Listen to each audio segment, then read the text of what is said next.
Olá pessoal, comandante Leonardo Matos aqui. Esse é o nosso Conexão Gel número 136. Hoje é sexta-feira, dia 11 de junho de 2021. Eu não poderia deixar de iniciar o nosso Conexão Gel de hoje falando sobre essa grande viagem do presidente Biden dos Estados Unidos à Europa, iniciada ontem, quinta-feira, com encontros com o primeiro-ministro do Reino Unido, Boris Johnson. O primeiro, obviamente, que é a reunião com Boris Johnson, ela é importante, já que o Reino Unido é o grande aliado dos Estados Unidos na Europa, e para o Boris Johnson as relações com os Estados Unidos são fundamentais. Assim, se tiver uma palavra acima de fundamentais, é a situação do Reino Unido em relação aos Estados Unidos nesse momento, depois que o Reino Unido saiu da União Europeia. Então, essa relação Reino Unido, Estados Unidos se torna ainda mais importante para o Reino Unido. Sabemos das questões aí de movimentos separatistas da Escócia, da própria Irlanda do Norte em relação à Inglaterra, ou seja, esfacelando o Reino Unido. E o Boris Johnson precisa demais dos Estados Unidos. Né? Na verdade, precisa muito mais dos Estados Unidos do que os Estados Unidos precisam do Reino Unido. Mas o mais importante, reunião do G7, do grupo dos 7 países, um grupo que andava meio moribundo. Vocês lembram que no passado, na época de 2008, quando tivemos aquele grande crash na Bolsa dos Estados Unidos, surgiu o G20 como uma opção um pouco mais ampla ao G7, mas o G7 nos últimos anos voltou com mais força. E lembrando a todos, Estados Unidos, Japão, Alemanha, Reino Unido, França, Itália e Canadá. A reunião começa hoje, sexta-feira, no Reino Unido, vai até o domingo. Muitos assuntos, obviamente, serão tocados nessa reunião. Vamos aguardar a declaração final no domingo. Mas o ponto alto, obviamente, será a volta dos Estados Unidos no papel de liderança das potências do bloco ocidental, principalmente quando seu grande inimigo, seu grande rival, a China. Então o Biden vai tentar assegurar para os demais países do G7, essa liderança e passar para eles a preocupação com relação ao crescimento chinês. Em termos de convidados, este ano foram convidados os chefes de Estado da África do Sul, Índia, Coreia do Sul e Austrália. E, obviamente, aqui me chama a atenção, infelizmente, a ausência do Brasil. Na minha avaliação, uma falta de visão geopolítica. Não interessa se o Boris Johnson pessoalmente não gosta do presidente brasileiro, do presidente Bolsonaro. Nessa hora a visão tem que ser geopolítica. O Brasil é a potência regional, país, maior economia, maior população, maior poder militar da América do Sul e do Atlântico Sul. Não pode ficar de fora de uma discussão dessa dos principais países do bloco ocidental. Achei isso aí de um erro gravíssimo, né, do ponto de vista geopolítico. Estamos vendo aí a África do Sul participando. A África do Sul não é nem mais a maior economia da África. A Nigéria é a maior economia da África. A África do Sul convidada. Índia, óbvio a Índia ser convidada, um país importantíssimo no sistema internacional. Coreia do Sul, importante também para a questão ali percebam bem a questão ali daquela iniciativa Quad que os Estados Unidos têm com Índia, Coreia do Sul, Índia, Japão e Austrália. Né? E a Coreia do Sul participando da reunião do G7 também, junto com a Austrália, faz todo sentido, mas a ausência do Brasil, na minha avaliação, é uma grande falha geopolítica. Na segunda-feira, dia 14, Biden, lá em Bruxelas, reunião dos líderes dos países da OTAN, vai novamente assegurar aí a liderança dos Estados Unidos e vai bater novamente na questão da China. Na terça-feira, dia 15, reunião com os líderes da União Europeia, e aí tem um grande plano dos Estados Unidos, de um Belt and Road Initiative, um grande projeto aí de infraestrutura e de investimento numa parceria Estados Unidos-União Europeia do Ocidente para se contrapor ao Belt and Road chinês. Esse deve ser o principal anúncio da terça-feira, dia 15, na reunião do Biden com a União Europeia. E na quarta-feira, 16, essa sim, a reunião, na minha avaliação, mais interessante, a reunião do Biden com o Putin, uma reunião importantíssima, será em Genebra, quarta-feira, dia 16. Essa é aquela reunião que você gostaria de ser invisível e estar ali presente, acompanhando, porque a aliança entre Rússia e China é a grande ameaça para o Ocidente no momento. O Biden parece que já percebeu isso, o Trump já tinha percebido isso durante o seu governo.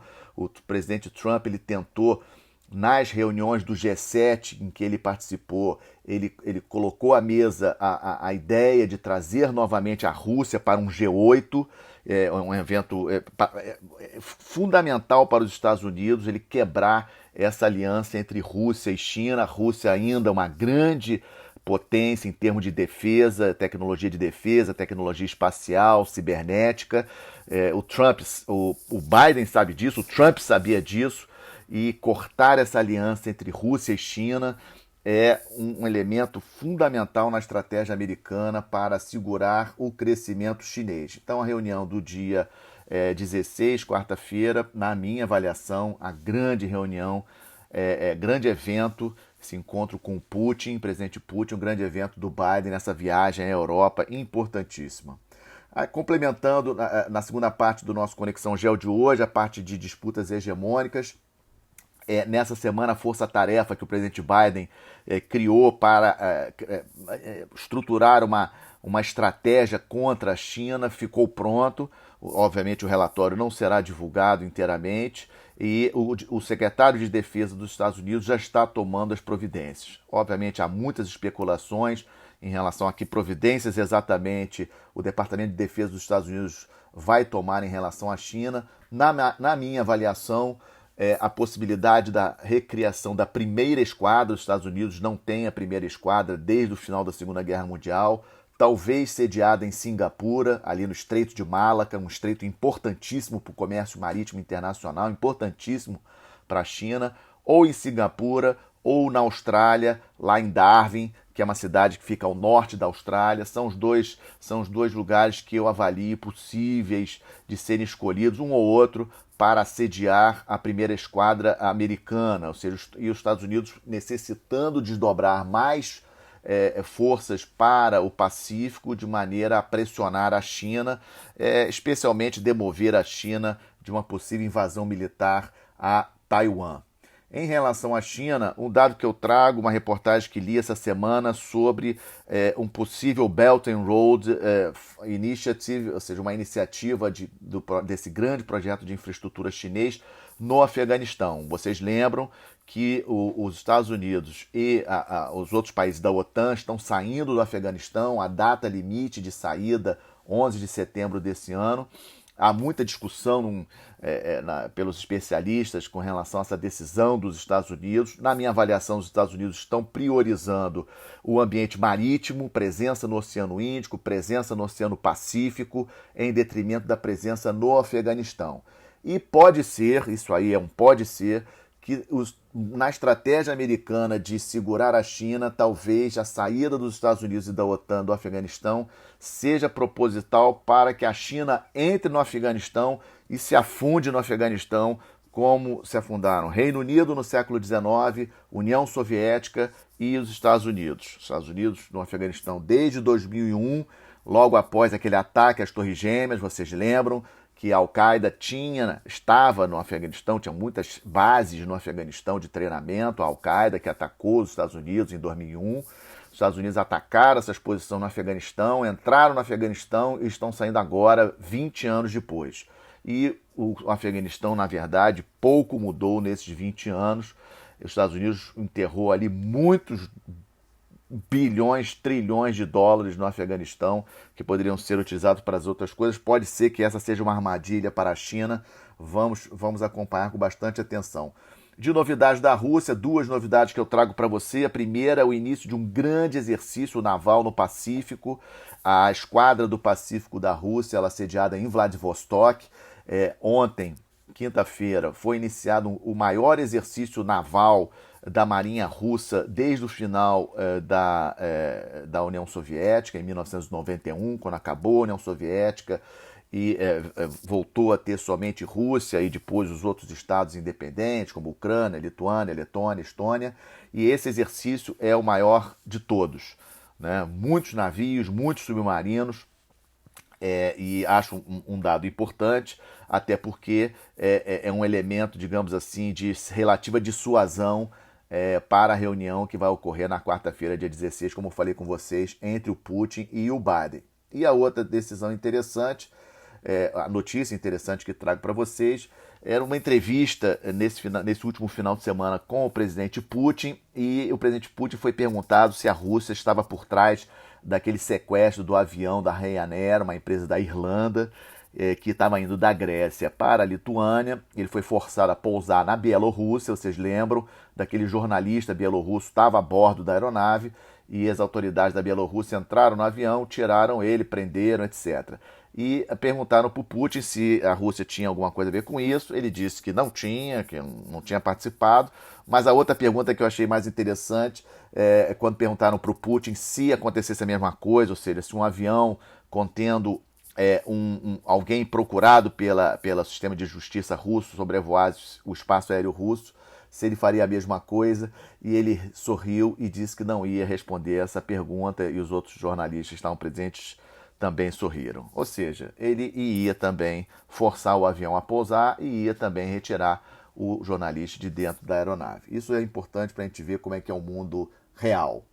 Em termos de balanço da pandemia, terceira parte do nosso Conexão Gel de hoje, Índia segue sendo o epicentro do mundo, mas, graças a Deus, a média dos novos casos diários baixou para 100 mil, estava 150 mil na semana passada, baixou para em torno de 100 mil novos casos diários hoje, e o número de mortos baixou um pouquinho, reduziu para 3.200 mortos diários na Índia, né? Então a Índia seguindo aí com esse posto aí de país sendo mais afetado em termos de número de casos e número de mortos diários. Boa notícia em relação à vacina. Os Estados Unidos confirmou que o projeto do Biden, naquela geopolítica da vacina que eu já comentei aqui, 500 milhões de doses de vacina serão entregues, distribuídos no mundo até junho de 2022. É, sem sombra de dúvida, uma notícia muito boa. A ideia é distribuir 200 milhões de doses até dezembro deste ano. 500 milhões no total, 200 milhões até o final deste ano. E a China também correndo atrás, numa velocidade impressionante em termos de vacinação, conseguindo vacinar 20 milhões de pessoas diariamente, um número realmente impressionante em termos de vacinação. No quadro Estamos de Olho, deve definir neste domingo, finalmente, o parlamento israelense deve confirmar a vitória da coalizão contrária ao primeiro-ministro Netanyahu. Obviamente isso pode vir a ter, espera-se que tenha uma influência nessa crise entre Israel e Palestina, a situação de Israel contra Irã, né, essa uma grande coalizão de vários partidos, e o Naftali Bennett deve ser anunciado como novo primeiro-ministro de Israel, encerrando aí uma longa permanência do primeiro-ministro Netanyahu no poder. Vamos aguardar, isso vai acontecer, essa votação no parlamento israelense no domingo. Também estamos de olho na crise na Colômbia, a questão das barreiras nas estradas colombianas deram uma reduzida, melhorou um pouco, o exército em vários lugares do país conseguiu liberar um pouco, mas ainda temos problemas de bloqueio de estradas na Colômbia, prejudicando aí a distribuição de alimentos, principalmente na região de Cali. Então, Colômbia ainda é um caso que merece acompanhamento. Também estamos de olho nesse rescaldo, digamos assim, do processo eleitoral do Peru, que eu já tinha comentado na semana passada. O candidato da esquerda, o Pedro Castillo, deve ser formalizado, oficialmente anunciado como novo presidente do Peru. O Castillo teve 50,2% dos votos contra 49,8% da Keiko Fujimori, de direita. mas a Keiko Fujimori está contestando na Justiça Eleitoral peruana alguns desses votos, mas a OEA, a Organização dos Estados Americanos, inclusive, já declarou que considerou o processo limpo no Peru. Então, o Pedro Castilho, candidato da esquerda peruana, sindicalista, professor, deve vencer. Uma de suas principais bandeiras é a estatização das empresas mineradoras, a principal riqueza peruana. Obviamente isso está causando muita celeuma, muita controvérsia, especialmente nas elites peruanas e, obviamente, nas empresas multinacionais que lá operam. Vamos seguir de olho no Peru. Outro caso também, a Argentina. Seguimos de olho, números da pandemia na Argentina altos, a recessão na Argentina também preocupa bastante. Para vocês terem uma ideia, a Argentina, em termos de número total de casos da pandemia, é o 9º no mundo, 12º em número total de mortos. E em termos de economia, a taxa de juros anualizada na Argentina é a 3ª maior do mundo, né? Taxas de juros altas são sinônimos. Uma taxa de juros assim tão alta pelo Banco Central de um país é sinônimo de que a economia do país vai muito mal. Para vocês terem uma ideia, a Argentina é o terceiro maior juros do mundo, e o primeiro é a Venezuela, o segundo Zimbábue na África. Então a Argentina, em termos de economia, segue muito mal. E o seu presidente Alberto Fernandes deu uma declaração, uma entrevista muito infeliz essa semana, correlacionando que os mexicanos vieram dos índios, os brasileiros da selva e os argentinos chegaram de barco da Europa. Então, muitas charges, muitas críticas contra essa declaração de Alberto Fernandes, que tenta ser a grande liderança da América do Sul, da esquerda na América do Sul, bastante prestigiado aí pelos especialistas de esquerda, inclusive aqui no Brasil, pelos políticos, e deu uma declaração totalmente descabida, e está sofrendo aí, obviamente, as consequências dessa declaração. Também estamos de olho na situação da Nicarágua. América Central tem eleições no final do ano. Daniel Ortega, muito amigo do Nicolás Maduro na Venezuela, muito amigo dos cubanos também. O Daniel Ortega vai tentar a reeleição em novembro e prendeu mais 2 candidatos da oposição. Já são 4 candidatos da oposição presos na Nicarágua.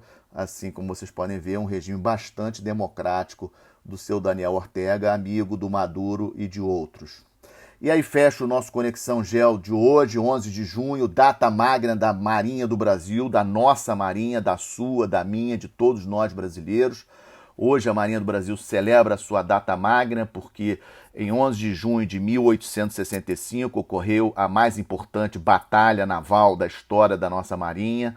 Naquela época, Solano Lopes, o ditador do Paraguai, tentava conquistar terras, acesso ao Oceano Atlântico, e poderíamos ter perdido parte do território nacional em função daquela guerra, e numa batalha impressionante, infelizmente muito pouco conhecida pelos brasileiros, o almirante Barroso conseguiu reverter uma situação que parecia que seria uma tragédia para a nossa Marinha. É uma batalha fluvial muito interessante, para depois aqueles interessados darem uma olhada. E Barroso, o almirante Barroso, um grande marinheiro, conseguiu reverter a situação com atos de heroísmo de vários, por exemplo, do marinheiro Marcílio Dias, que morreu durante a batalha, e muitos outros heróis dessa batalha, e por causa disso a Marinha do Brasil considera 11 de junho sua data magna. A Marinha do Brasil tem 2 datas mais importantes, 11 de junho e 13 de dezembro, o Dia do Marinheiro. Então, fecha o nosso Conexão GEO 136 com homenagem à minha Marinha, à nossa Marinha, à Marinha do Brasil. Um ótimo final de semana a todos, uma excelente semana, até a próxima sexta-feira. Obrigado.